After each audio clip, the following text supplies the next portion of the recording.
Hey, welcome to Secret Lab Reports. Today we're going to be talking about how lakes affect climate. To the secret lab! With the events of Hurricane Harvey and the flooding in India, we just wanted to remind you that the weather does exist, even if you live inside. Before I continue with my lighthearted topic, I'd like you to consider donating to the victims of Hurricane Harvey in the humanitarian efforts. We'll put a link in the description below. Now back to microclimates! Let's start with defining what a microclimate is. A microclimate is just like a normal climate. It's a small, scaled-down version that exists inside of a much larger climate. A good example of a microclimate would be a city. Its large amount of heat is synthetic, but it still acts about the same. Lakes on their own are their own type of microclimate, but their effects are more noticeable depending on which climates surround them. Lakes store energy from the sun as heat.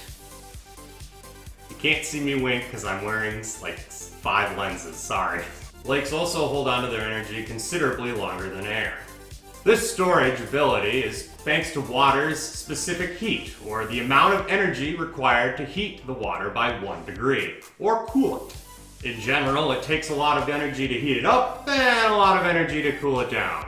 When the water around the lake is hot and the air around the lake is cool, it heats the environment around it, and vice versa with the cold. The biggest problem with this cooling effect is what is well known as lake effect snow. During lake effect snow, hot water rises as it evaporates, condenses as fog, and then is turned into snow in large amounts. As long as there's a big enough temperature differential, the water can continue to freeze and turn into snow.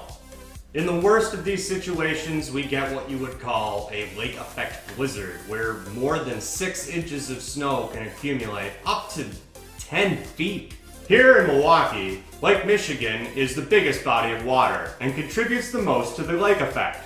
The larger the body of water, the greater the lake effect. It also has more convection currents, allowing for cooler water to sink and hotter water to rise, creating even more capability for energy storage. From personal experience, I can tell you that living by a lake is pretty mild, and how often it shows its microclimate natures are pretty infrequent. What types of microclimates do you live by? Tell us more in the comments below. Don't forget to like and subscribe.